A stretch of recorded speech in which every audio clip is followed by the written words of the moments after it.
So imagine for a second that you finally sit down to read the new English translation of, like, your absolute favorite foreign book. Oh, the one you've been waiting months for. Exactly. You've been waiting forever. Or maybe you're settling in to watch this highly anticipated foreign film that just hit your streaming service. Right. So you hit play and you start reading the subtitles, or maybe you're listening to the dubbed voices. And at first, everything seems completely fine. You're totally absorbed in the world. Yeah, you're in it.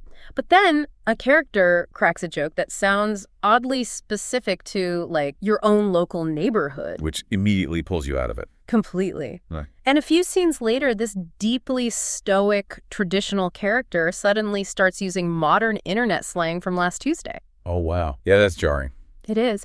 And slowly, this creeping realization just washes over you. The translator didn't just translate the words. Right. They completely rewrote the jokes. They fundamentally changed the characters' personalities to match their own personal sensibilities. And suddenly you're forced to ask yourself a very uncomfortable question. How much of the international media you consume is actually what the original creator intended? Exactly. Is any of it real? It is a profoundly unsettling thought when you really sit. I mean, we place an enormous amount of blind trust in the localization process. We really do. We assume the bridge between the original artist and our own understanding is a neutral one. We assume the translator is simply a pane of clear glass we are looking through. Just maybe polishing a few linguistic rough edges. Right, but fundamentally leaving the view unaltered. But the reality of bringing art across a language barrier is inherently messy. And right now, it's the center of a massive ideological battleground. And that is the core tension we are exploring today on this deep dive. We're looking at an escalating cultural and industrial clash. A really intense. Very intense. It's between Western anime localizers, the people paid to translate and adapt Japanese animation for English-speaking audiences, and the Japanese animation studios themselves. And this clash is being driven by some pretty radical shifts. Yeah, radically shifting fan expectations, intense online culture wars, and hanging over all of it, the looming existential threat of artificial intelligence. Which changes the whole game. It really does. Now, to guide us through this, we are looking at a very specific set of sources. Our material comes from a YouTube commentary video produced by the channel Clownfish TV. Right, hosted by Neon and Geeky Sparkles. And right out of the gate, we need to establish some parameters for this deep dive. Yes, very important context here. The video we are analyzing provides a highly critical, very specific perspective on the current state of the Western anime localization industry. It contains strong, deeply held, and politically charged opinions about activists working within the localizations. And that is a crucial point to emphasize. The material we're examining makes direct, pointed arguments about ideological and industry gatekeeping.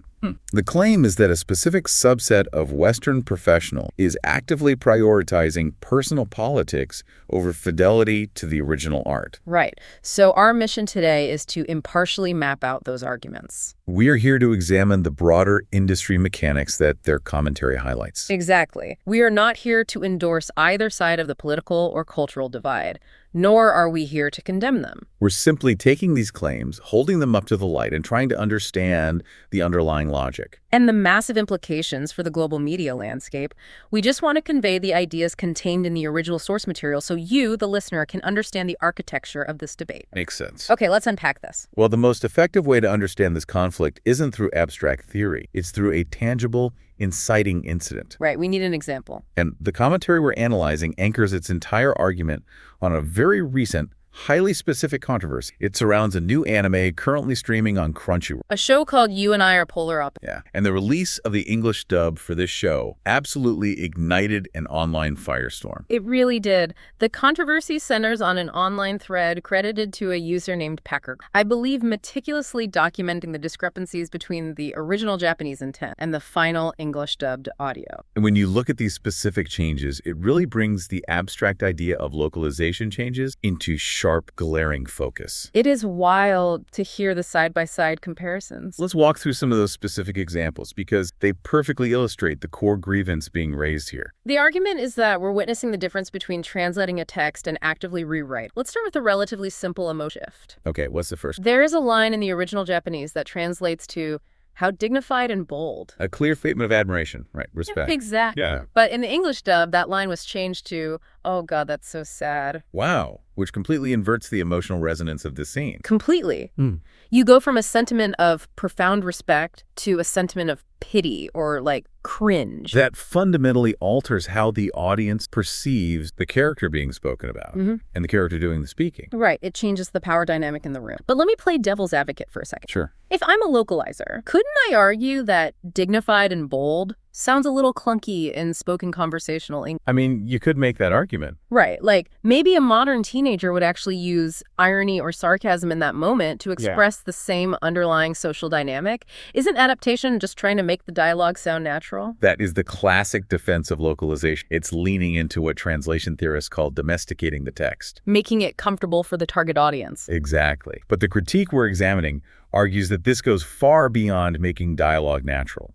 Changing bold to sad isn't exactly a linguistic polish. No, it's a structural rewrite of the character's internal emotional state. It assumes the Western audience is incapable of understanding earnest admiration and requires a layer of ironic detachment. That makes a lot of sense. It's not just smoothing out the grammar, it's changing the soul of the interaction. And then the examples get weirder from there. They get so much weirder. Here's another one. The original Japanese line is, "Don't give up on the real life." Now, Suzuki is a specific reference, likely a character or a known entity within the context of the story. Right. But the English dub completely erased that specific reference. They changed the line to, "Learn to love yourself, girl." This is a textbook example of cultural erasure disguised as modernization. It really is. By replacing a specific reference with a modern Western colloquial phrase like, "Learn to love yourself, girl." The dialogue suddenly sounds like it belongs in a contemporary American reality TV show, not a Japanese animated. The argument is that this is a deliberate choice to westernize the dialogue at expense of the original narrative texture. It strips away the specificity. And it goes from reality TV dialogue to bizarre fantasy tropes. Listen to this one. The original line, translating the literal intent, is, "If I want to look like I'm going to commit murder." Which is an intense phrase, implying a threatening or dark expression. Yeah.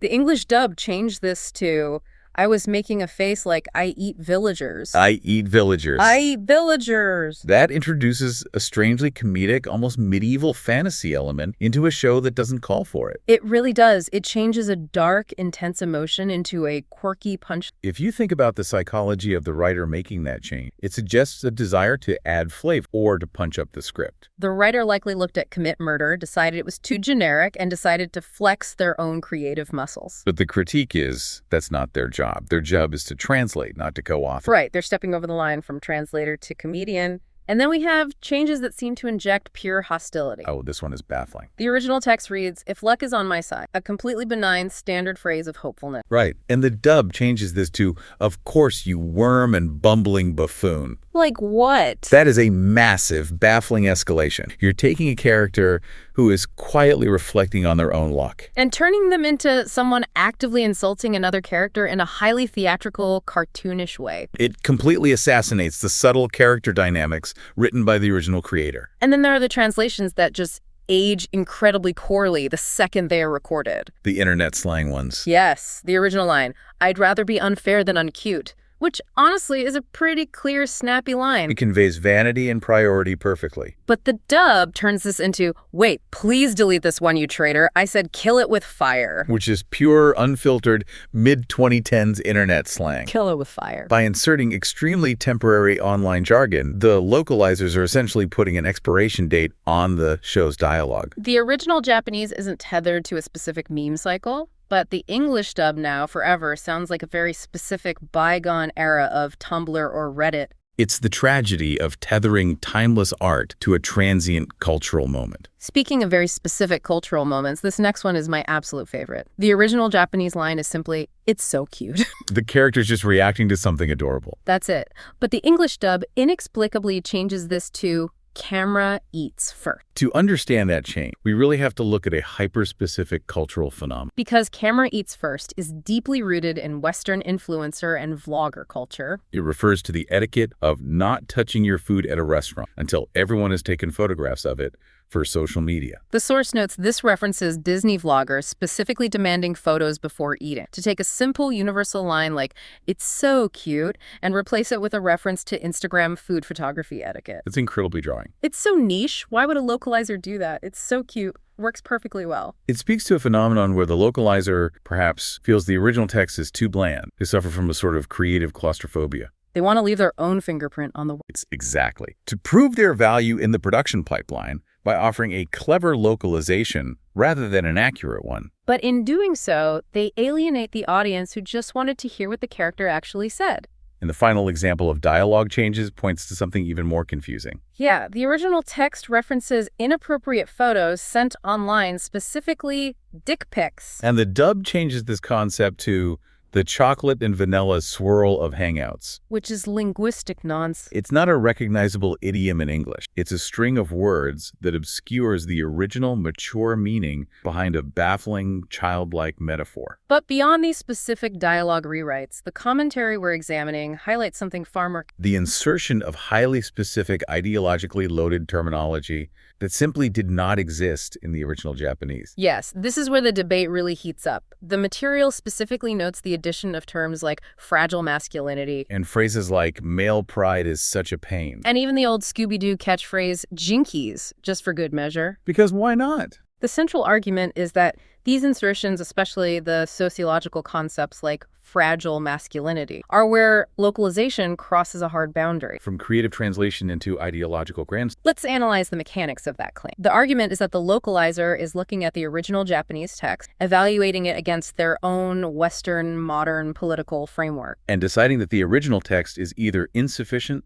or morally misaligned. Therefore, they take it upon themselves to correct the art by injecting Western sociological concepts into the mouths of Japanese characters. Characters who were never conceived to express those concepts. It's like going to a highly authentic, traditional Italian restaurant. You order a classic, generations-old pasta dish. Right. The chef in the back is meticulously preparing it exactly as their grandma. But right before the waiter brings it to your table, they douse the entire plate in American ketchup because they assume, hey, this American customer probably wants ketchup on this, and honestly, I think it tastes better with ketchup anyway. You aren't getting the original dish anymore. You're getting the waiter's preferred modification of the dish. That analogy perfectly captures the frustration of the audience. They feel they're being served ketchup when they paid for merit. However, to truly understand, we have to look at the actual mechanical workflow of an anime dubbing studio. Right. We can't just accuse them of ideological meddling without addressing the massive technical constraints they operate under. Because I have to imagine dubbing is mechanically a nightmare. I mean, we're talking about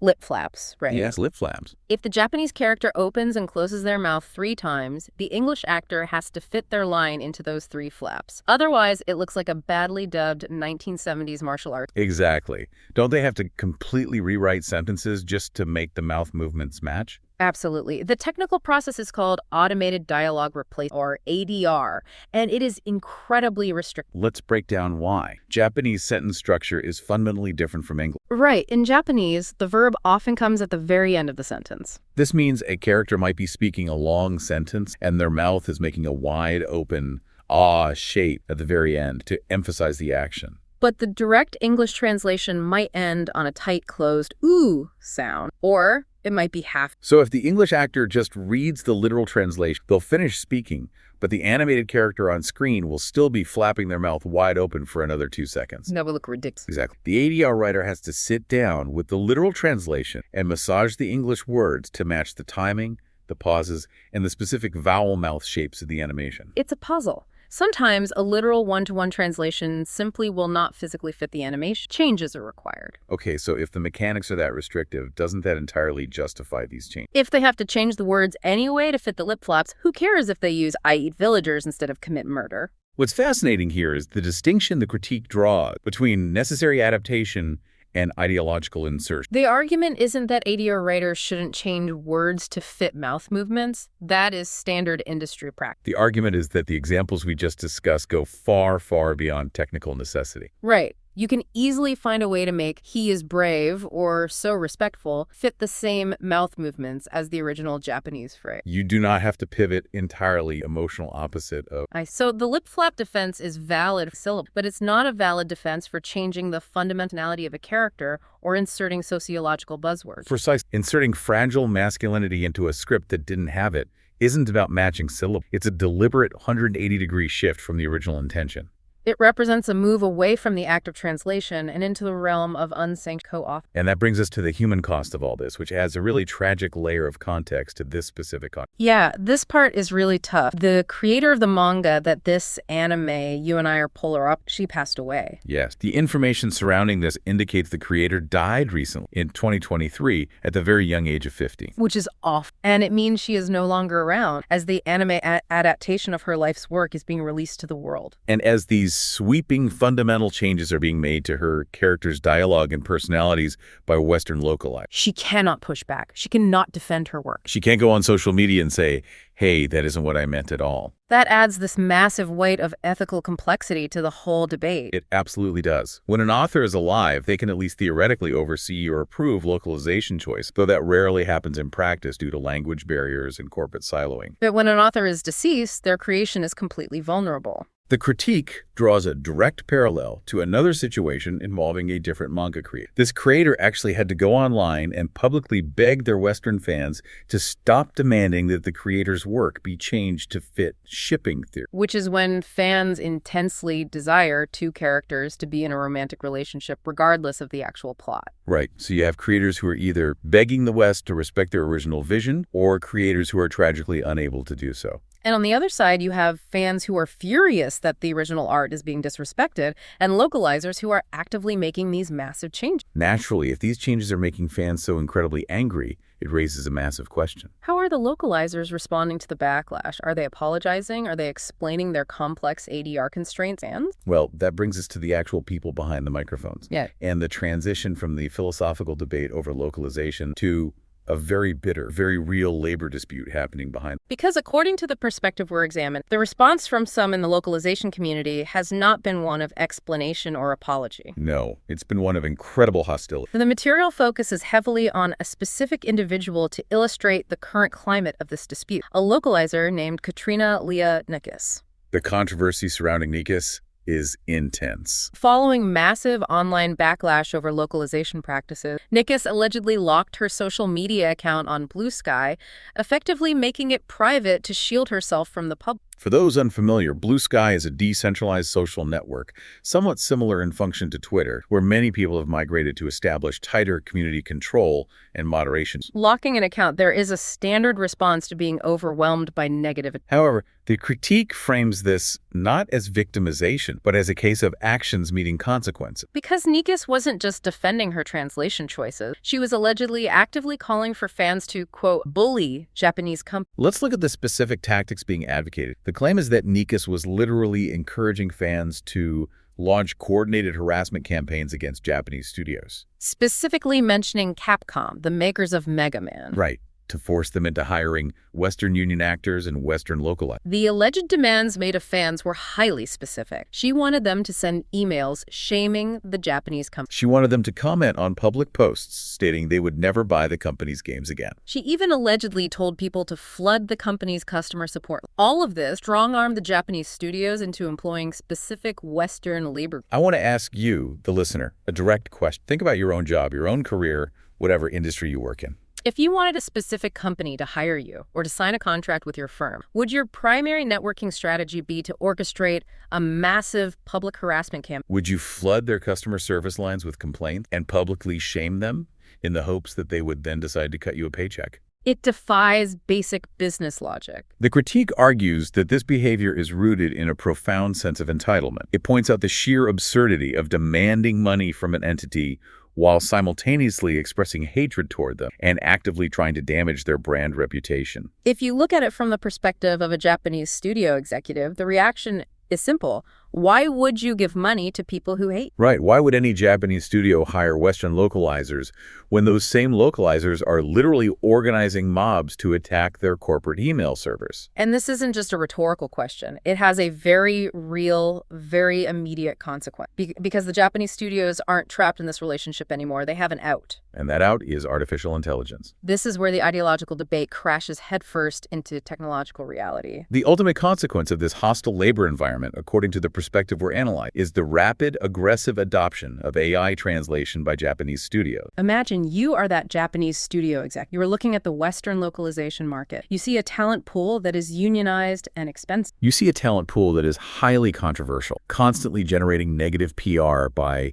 getting into screaming matches with the fan base on social media. And, crucially, you see a talent pool that is actively organizing harassment campaigns against your company. Why on earth would you continue to engage with them when a piece of software can do the job? The argument is that you would. Japanese studios are looking at this situation and realizing they can simply bypass the Western middleman entirely. And we need to understand that the AI we are talking about isn't the clunky Google Translate of 2010. We are talking about advanced large language models, or LLMs, specifically trained on colloquial Japanese and English, capable of parsing context, tone, and formatting it for ADR time. So by utilizing these advanced AI tools, or maybe just a tiny, tightly controlled team of in-house translators using AI to do the heavy lifting, the studios can solve a multitude of problems simultaneously. Exactly. First, they eliminate the profit sharing. If they do it in-house with AI, they don't have to license the distribution rights to a massive Western dubbing studio like Funimation or Crunchyroll and give up a percentage of the revenue. They own the entire pipeline. Second,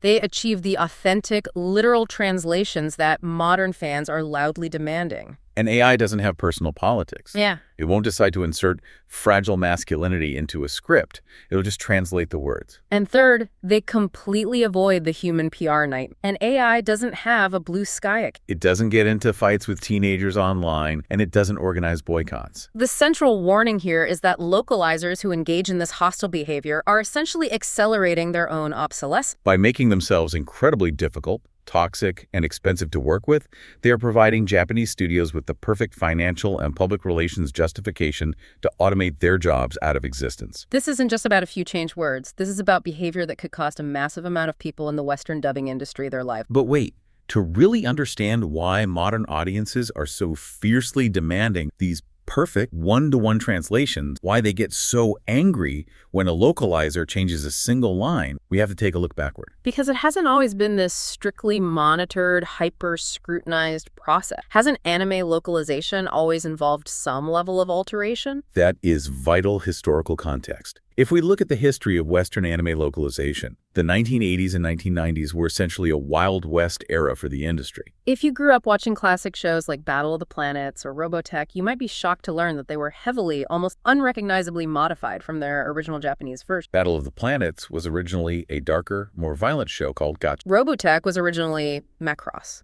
And these weren't just slight dialogue tweaks. We are talking about the complete dismantling of the original art. Entire plot lines were rewritten, character names were westernized, violence was aggressively edited out. And in the case of Robotech, 3 entirely different, unrelated animated shows were spliced together, Frankenstein style, to create a single cohesive narrative for American syndication. But why did they do that? Were they just trying to ruin the original shows? No, it was entirely driven by the mechanical constraint of American television at the time. To sell a cartoon into daily syndication in the U.S. in the 1980s, you typically needed a package of 65 episodes so local stations could run them every weekday for a quarter of the year without repeating. Many Japanese shows only ran for 26 episodes. So American companies bought multiple different shows and literally glued them together with a newly written script to hit that magic 65-episode number. Furthermore, the Federal Communications Commission, the FCC, had incredibly strict guidelines about violence and adult themes in children's programs. The localizers had to scrub the shows clean just to legally broadcast. That makes a lot of sense. The audience back then had no idea. There was no internet to check. There were no online fan forums dissecting the Japanese broadcast. The companies took massive liberties because their sole objective was survival, just getting the media onto an American television network in a palatable format. And that era of survival-driven localization produced some truly infamous, almost comical decisions. Take the jelly donut rice cakes from the Pokemon anime. Oh, that's a classic. In the original Japanese, characters were constantly eating onigiri, traditional Japanese rice balls wrapped in seaweed. But the localizers, operating under the assumption that American children would be utterly confused by a rice ball, literally painted over the animation to make them look like sandwiches in some. Or simply had the characters call them jelly donuts while holding a very obvious triangular rice ball. It's absurd. It's such a massive underestimation of children's intelligence. And then you have Sailor Moon, where the English dub famously changed the characters Uranus and Neptune from being romantic lovers into being cousins to avoid controversy with 1990s American broadcast standards regarding homosexuality. which, ironically, resulted in some incredibly awkward and weirdly affectionate dialogue between two people claiming to be family. The purpose of looking at this history is to contrast it sharply with today's landscape. In the past, heavily modifying anime was a necessary evil to introduce the medium to the West through the rigid bottleneck of broadcast television. However, the argument is that the landscape has fundamentally shifted and the industry hasn't caught up. The internet changed everything. Fans today are incredibly savvy.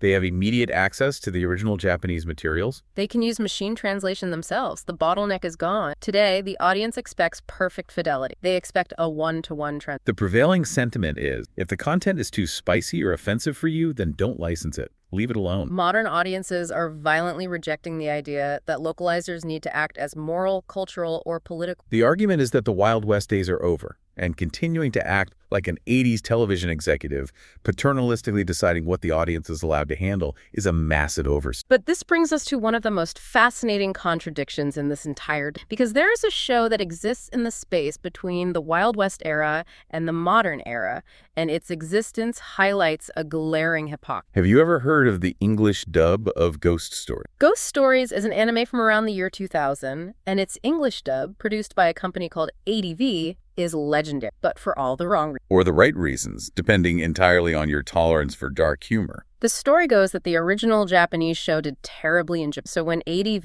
licensed it for the US, they were essentially given permission by the Japanese studio to do whatever they wanted to try and make it sell. And what they did was throw out the original script entirely. They produced a dub that was highly offensive, incredibly edgy, packed with un-PC dialogue, pop culture references, and completely unmoored from the original Jap. It plays like a crude internet. And many people find the Ghost Stories dub hilarious. It's a cult classic, but bringing it up serves to highlight a massive structural hypocrisy within the current localization industry. If we connect this to the bigger picture, the central accusation is that the very people who wrote, voice acted, and produced that wildly offensive, cancel-worthy dub 25 years ago are the exact same people who currently position themselves as the moral arbiters of the localization. Let me repeat that because the accusation is staggering. The claim is that industry veterans who literally built their careers and their fortunes on an edgy dub filled with racist, misogynistic, and homophobic joke are now the loudest voices demanding ideological purity. And screaming to cancel other people for far lesser offense. It's pure projection. It's a mindset of, I need to aggressively cancel you first so everyone looks at me as the hero and forgets my own past. It is a profound accusation of industry gatekeeping. The argument suggests that these established industry figures are utilizing modern political sensibilities not out of genuine, deeply held conviction, but as a weapon. They use these ideologies to gatekeep, to control who gets hired, to protect their own status, all while desperately trying to memory hole their own highly controversial past work. And the proof of this shifting, hypocritical landscape is right there on the streaming platform. If you go watch Ghost Stories today on a modern anime platform like Retro Crush, the audio track has been actively censored. Words like the R slur have been retroactively bleeped out. Think about the implications of that retroactive censorship. A platform like Retro Crush primarily serves an adult, nostalgic audience, an audience that likely grew up watching these unedited shows and knows exactly what the dialogue. Yet a quarter-century-old show, famous specifically for being an unhinged, offensive product of its time, is now being subjected to modern sanitation by the platform. It demonstrates that the demand for ideological purity isn't just about shaping new media. It is reaching backward in time to sanitize the industry's own history. Which begs the question, who is actually making the decision to go back and bleep out words from a 25-year-old cartoon? Who controls the flow of anime into the West right? Because we aren't talking about rogue, isolated activists working in a vacuum. We are talking about a highly coordinated, monolithic corporate structure. The perspective we're examining ascribes the localization scene as a unified network of like-minded gatekeepers controlling total access to Japan. It's an ecosystem where political alignment dictates corporate strategy. To illustrate this, there's a very telling anecdote regarding that same streaming platform, Retro Crush. When Retro Crush first launched, the commentary channel Clownfish TV was actually giving them massive... They were telling your large audience to go subscribe because Retro Crush felt like a return to the classic blockbuster video era of old-school, unapologetic anime. They were essentially handing the platform free, highly valuable advertising. And initially, the platform engaged with them. Retro Crush's official social media accounts would happily praise. However, the claim is that eventually, the staff at Retro Crush discovered the true identity of the people behind the channel through internal industry Discord channels. Right. And because the channel holds critical views of the localization industry's activist leaning, the moment the RetroCrush staff realized promoting them, the platform allegedly enacted a hard black. The staff were explicitly forbidden from retweeting or engaging with them ever again. This is a perfect microcosm of the industry's ideological rigidity. Even when offered free, highly effective advertising from a massive platform that directly targets their core demographic, the corporate entity chose to cut ties entirely based on ideological. The argument is that this proves political alignment is prioritized above basic business growth, audience expansion, or profitability. It's a monoculture. The corporate entities are deeply interconnected. RetroCrush is tied to Crunch, which is tied to Funimation. You have companies like Seven Seas Manga, which became notorious for heavily censoring their translated light novels before recently restructuring. The argument is that you aren't dealing with a diverse marketplace of competing ideas where you can just take your business elsewhere. You are dealing with a monolith. If you anger one, you anger them all, because they share the same staff, the same ideologies, and the same platform. Which brings us to a specific historical catalyst mentioned in the material, the Vic Mignogna. Now, without delving into the sprawling external legal details and controversies surrounding his biography, it's vital to look at the structural impact this event had on the industry at large. The argument is that this controversy was the flashpoint that blew the door. For years, Japanese studios weren't really paying attention to what was happening in the West. They handed the licensing rights over to American companies, trusted them to package it for Western audiences, and happily collected their royalty. They assumed the Americans were competent business partners who knew what they were doing to maximize. But the intensely public, highly volatile nature of that controversy forced the Japanese studios to finally look closely at the internal workings of the Western industry. And what they saw was an absolute chaotic environment. They saw a workforce driven by activists and voice actors who were perfectly willing to completely damage a brand's reputation, attack the fan base, and sabotage sales to achieve their own internal goals. Put yourself in the shoes of a Japanese executive. You create a multi-million-dollar intellectual property. You license it to America, and suddenly the people you hired to translate it are burning your brand to the ground in Twitter wars. Why should the Japanese studio take a massive loss in sales and international reputation just to appease the political squabbles of a Western dubbing studio? The realization that Western localizers were operating with a burn-it-down mentality regarding franchises they didn't even own fundamentally broke the trust between the East and the West. And this breakdown of trust isn't just a simple corporate dispute over best practices. It is a profound clash of culture. We have to examine what happens when Western sensibilities attempt to forcefully impose themselves on Eastern business practice. It's a form of ideological colonization. Here's where it gets really interesting. Because if we look back at Katrina Leonikis, the localizer, who was allegedly demanding that fans bully Japanese studios into adhering to West, there's a deeply ironic, almost surreal detail about her situation that perfectly encapsulates this cultural clash. Yes, the intense expat disconnect. The detail that stands out is that Nikis was allegedly living in Tokyo while simultaneously orchestrating these harassment campaigns against Japanese business. Think about the sheer arrogance of that. You have a Westerner living as a guest in Japan, utilizing public mobs to demand that Japanese corporations fundamentally alter their internal, traditional business practices to align with American labor unions. It is an extreme dissonance. Assimilating into Japanese culture is notoriously difficult for foreigners to begin with. The culture values harmony, subtlety, and deep respect for hierarchy. And here is a Westerner acting as a disruptive, aggressive force. If you aren't Japanese, and if you aren't a certain mold, or as the commentary bluntly puts it, a size 2, you have a very hard time fitting into that societal structure. That observation about physical and cultural fit underscores a broader point about the localizer's absolute lack of self-awareness. If we analyze this behavior through the lens of cultural imperialism, the suggestion is that these Western localizers operate with a fundamentally colonial mindset. They act as though they possess a superior moral framework. They believe they know better than the original Japanese creators, and they feel entitled to dictate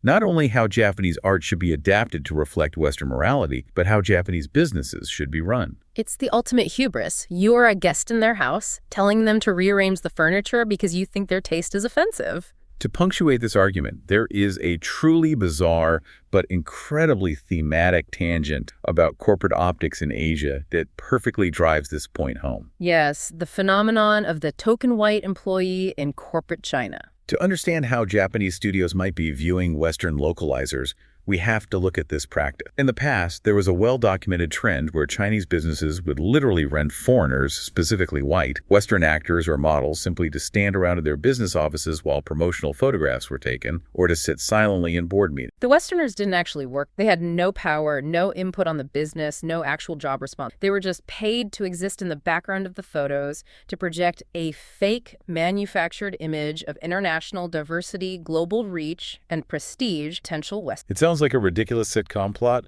but it was a real corporate strategy. This raises an important question. Why look at this phenomenon of performative diversity in China when discussing Japanese anime? If we connect the dots, it represents the shifting power dynamics in the industry and the concept of performative Exactly. Because just as those Chinese companies were using Westerners as mere visual prop, using them for the optics of diversity without granting them any actual structural power, the implication is that Japanese animation studios are starting to view Western localizers in the exact same light. The Japanese studios are looking at these activist localizers and seeing increasingly unnecessary middlemen. Middlemen who are loudly demanding creative control, demanding adherence to Western political ideas, and demanding union concession, but who ultimately offer nothing of value to the actual product in return, except performative activism and massive PR headaches. If a Japanese studio can use advanced AI to achieve the actual literal translation work flawlessly, the Western localizer goes from being a vital, necessary bridge to being a useless, noisy prop that can be easily and quietly discarded.